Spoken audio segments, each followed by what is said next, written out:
Here it is, y'all. Episode 1 of Season 2 of the Create Destroy podcast. I am your host, Anna Lunoe, and I'm so glad you're here with me because in this episode, I have 3 very simple but very effective tools to streamline your ability to work on the road, courtesy of the excellent, prolific, and consistent DJ Seinfeld. Now, for those unfamiliar with DJ Seinfeld, he's a Swedish-born, German-based DJ and producer. His world takeover began around 2016-17 alongside artists like DJ Boring, Ross from Friends, and Mallgrab. He released his debut album in 2017 on Lobster Theremin. The second was 2021 on Ninja Tune. These days, he's booked and busy all year round playing DJ sets. The music is sleek, club-driven, and not dialing down the emotional component and feeling that we love on the dance floor. So that said, let's find out how this man is playing over 100 shows a year while juggling album releases, shall we? Now, as I've mentioned in this podcast, throughout its inception, we often must start an idea before we feel fully ready. And the act of starting the idea helps define what the project is about. That is true for this podcast as well. Having this conversation helped define how this new season might work. So thanks for bearing with me on this one as I work it all out. Sit back, relax, and subscribe. This is DJ Seinfeld in conversation with me, Anna Lunoe, in January 2023. Let's do it. So I'm so happy you could be here as first guest for these new Create, Destroy, Booster episodes. These episodes are all about giving our audience the tools they need to stay creating. And if there's one thing I've noticed from following you online, it's that you are always on the road. You have a very intense tour schedule. You seem to be not dipping in and out of a country. I mean, we played together earlier this year, maybe the first couple of days of January. It is now the end of January. You're still in Australia. You've played every city I can think of. You're out here. So do you have any idea of how many shows you're doing a month or a year? I don't really keep track of that, but I think that would scare me if I knew it too well. I know it's in the triple digits for sure. Right. I think last year I did something probably 130, 140 shows, something like that. This is where it gets interesting because you also have a really solid release schedule. You know, you're really hitting the mark with your releases and doing it while traveling around and while being so mobile. And for a lot of the DJs and producers listening will know that that's not easy. That's really challenging. And I would love to break that down a little bit and see how you're managing to get good results out of yourself in these situations where everything's changing. You can't control all the circumstances around you. So you've managed to create some kind of, it seems like you've managed to create some kind of normalcy in this touring environment. The one thing that has been sort of consistent in the way that I work is I become more disciplined. So also being on the road all the time means I don't really feel creative all the time. I feel I'm doing work. I'm working 24/7. But so obviously creativity and like ideas for music, ideas for melodies and drums and whatnot, they sort of come secondhand a lot of the time. And because I don't have a studio either, I don't really have a place where I go and just make music. So I do try and be very disciplined. And nowadays there are so many tutorials online with like technical things you can learn. And those are the things that over the last few years have given me a few small revolutions just in the change of my approach into like what I can do with this new trick, a new effect, or something that other producers have figured out way before me. So I sort of depend a lot on these, like scoping out new techniques, new stuff online, and then incorporating that into my workflow. Here in Australia, I have a lot of friends. I have a lot of things that I want to do. I go out and I live my life as a tourist when I'm not really playing or working. But then again, whenever I come back to the hotel, I do spend a little bit of time working on music and also walking from destination to destination, like going to a restaurant, going to a cafe. In that time, I usually listen to tutorials. I like how you said that you listened to podcasts and tutorials on the move. Is there a specific way that you bank your YouTube tutorials or whatever you want to watch? Like, because obviously you have to, for me, I'll be opening a tab and leaving it there and waiting till I've got time. So do you have a special way that you literally keep the tabs on your phone, or do you have a notepad where you write them down? What's your... Yeah, on YouTube, I have like a special folder called tutorials that I just like save everyone in, and then it's so easy to be maneuvering around it. Oh, that's a good one. It can be just as simple as using the time, like using the time at the airport when you're sitting around to like listen to tutorials or to listen to a great podcast and keep your energy flowing that way, so that when you do get 2 hours in front of your laptop before the show, you've got an idea to try, or you've got something that you want to bounce to and get started. So technically, on a basic level, how are you producing? Like, what does your on the road production setup look like? It's just this very laptop and a few like Soviet era looking headphones. All right. That's it. But that's been the case for a long time. So it might sound very basic and budget, but it's completely fine for me. And you don't outboard? No, I don't really outboard anything.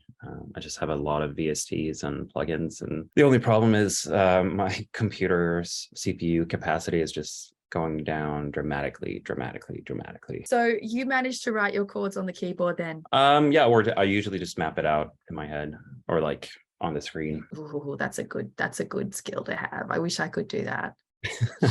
I struggle with the keyboard. So do you pull up you just do it in MIDI? You just draw it in so you can see the chords kind of visually and translate it? Yeah, I mean, I'm not like naturally. I played the piano for a long time, but even back then I was good at it, but I still really sucked with like reading the notes. I would have my teacher play me the piece, and then I will just copy him.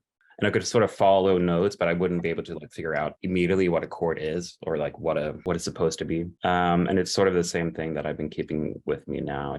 If I have a chord in mind or like in my head, I can sort of just experiment until I figure it out. So then how does the song usually start? If you're on the road and you're starting something, what usually comes out first for you? Are you starting with drums? Are you starting with bass? Where are you starting? It really depends. I think now I'm trying to be more in album mode, which means for me the biggest focus is on melodies and harmonies and sometimes samples, but sampling has become such a arduous process now with legal issues and clearing things and stuff like that. So I try and wait with samples until the very, very end part of the song, where it's either not necessary or just add some spice.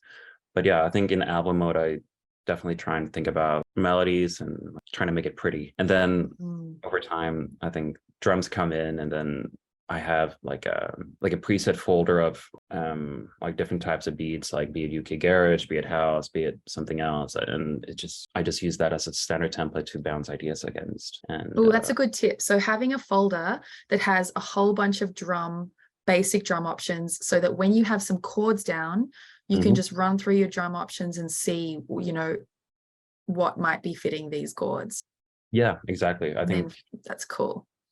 I think I only started doing that in the last time I was doing my last album, where I had a bunch of tracks where I had the ideas ready for the melodies and the chords, but for whatever reason I wasn't really happy with the drums. What I did was just like going in and changing the drums, like changing a hi-hat or a snare or EQing it a little bit differently. And then what I happened to do by accident was to like put in like a UK garage beat and realize this is actually way better with this kind of tempo, this kind of style. And then I started doing that for a long time, and a lot of melodies and harmonies just got a different dimension to it if you either sped it up a little bit or slowed it down, and it really helps. And it also means that you can sort of see a different aspect of the track without having done too much work. Right, because by the time you sit there and you fiddle around and you make the beat, like to do that, it's just something you don't do, right? You just like, oh, this is fine. I can just make this beat better. But if you can quickly audition different beats and just see how they feel in the swing of, or in the way the chord structure is going, that's a very good tip. Do you feel like drums date the track the most? Yeah, I think I mean, my first album, this like lo-fi house kind of thing, I love certain tracks on it, but I can't listen back to it because the drums are just so bad. And like part of it was a conscious thing back in the day, but also part of it was I was just not that good. I did what I could with what I had. So nowadays I'd like to think I'm a lot more into like polished drums, and it's a taste thing that comes and goes as well. So I'm not looking for perfection all the time. Nowadays, when I'm doing a lot of clubby stuff or like playing a lot of club shows, I'd love to be able to play my own tracks out, which means if you want to have, a good and bouncing dance floor, the mix better be really good. The drums better be on point. And I think that is the part where I'm not that good at. I have tracks that are like banging, but then they're too banging. And it's like, it's too hard. And then I Right. haven't found that sweet spot yet. I completely relate to that. And sometimes in the mix down, or I'm not sure if you mix all your own tracks or if you outsource mixing, but sometimes the mix comes back and when I actually get to play the mix in the set, I'm like, oh gosh, we cooked it. Just in the mix down, absolutely cooked it. Yeah, no, that's very, very relatable. Quite a bit of a risk to sort of take this thing that has only existed on this laptop and in my very basic headphones and then bringing it out to a stage for, hundreds or thousands of people. And it's a risk, but you gotta love the thrill sometimes. Sometimes you just gotta mix it out very, very quickly. And Right. The production do you find easiest on the road, and what is a struggle?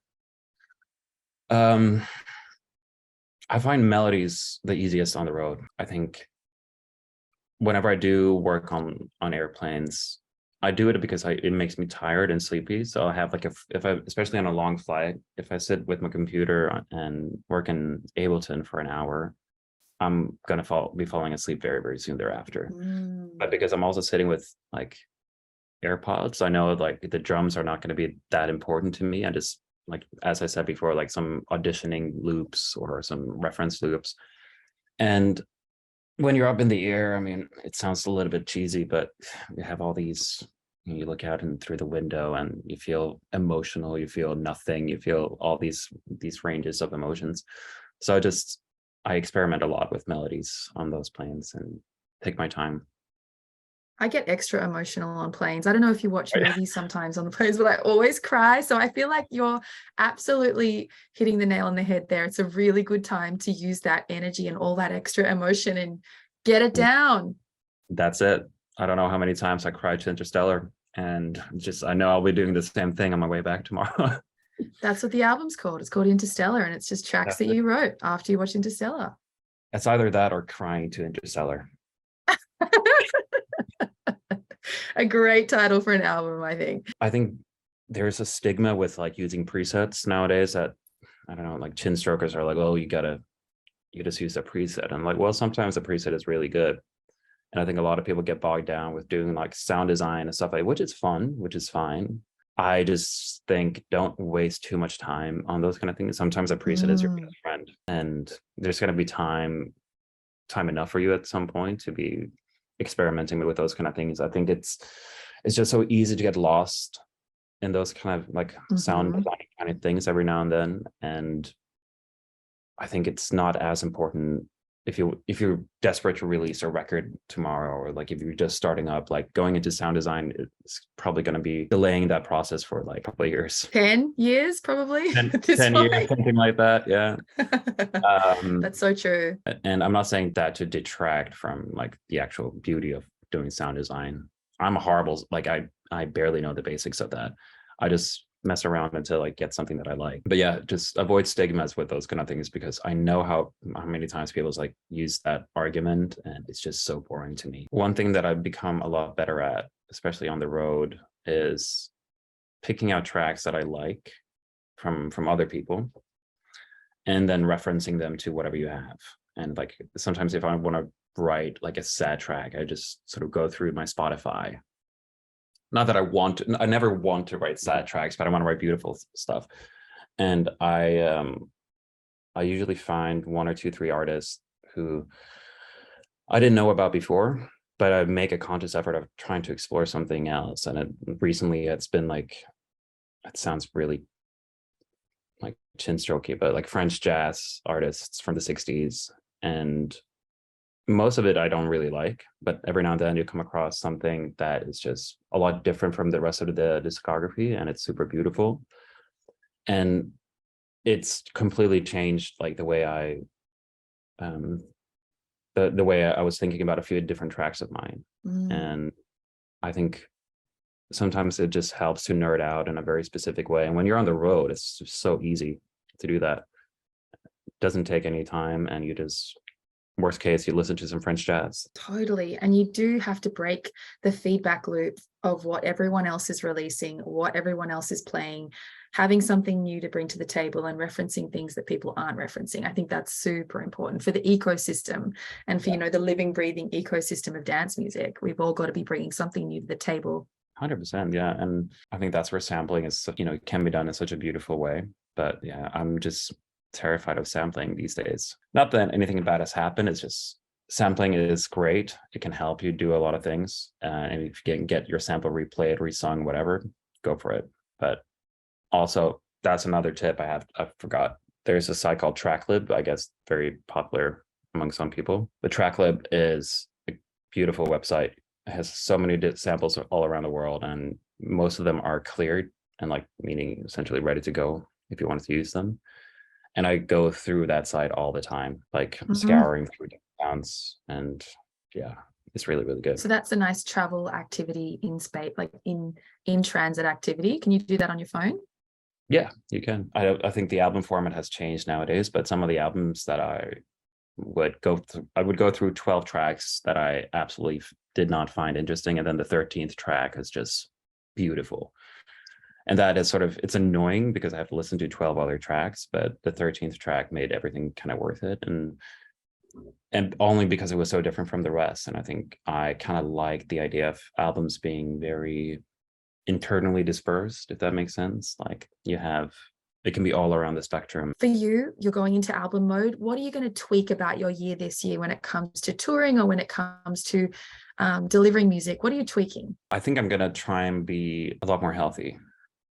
I think I don't really, do drugs or anything like that, but even having the occasional beer, the occasional wine, over time, it just all adds up. I think those kind of things are as fun as they can be. I think I'm getting a little bit anxious if it's like a coping mechanism or if it's like a reward kind of thing. And I just wanted to try and become a lot more healthy. It's hard when you're on the road sometimes. Are you hitting the gym? Are you one of those people who are getting a gym workout in? I am, yeah, but not enough. Again, not enough. Not enough. I try and be I always start the tours really great. I'll hit the gym, I'll defeat the jet lag, and then after the first two shows, I'm like, yep, no, these push-ups are gonna have to wait. They're not for me. I relate. They can wait. They just can. It's really hard to get motivated. I totally agree. When you actually can get the routine going, it does feel really good. I've had those years where I've managed to find the flow with it and commit to it. You always feel better for it afterwards. You never regret it. And actually,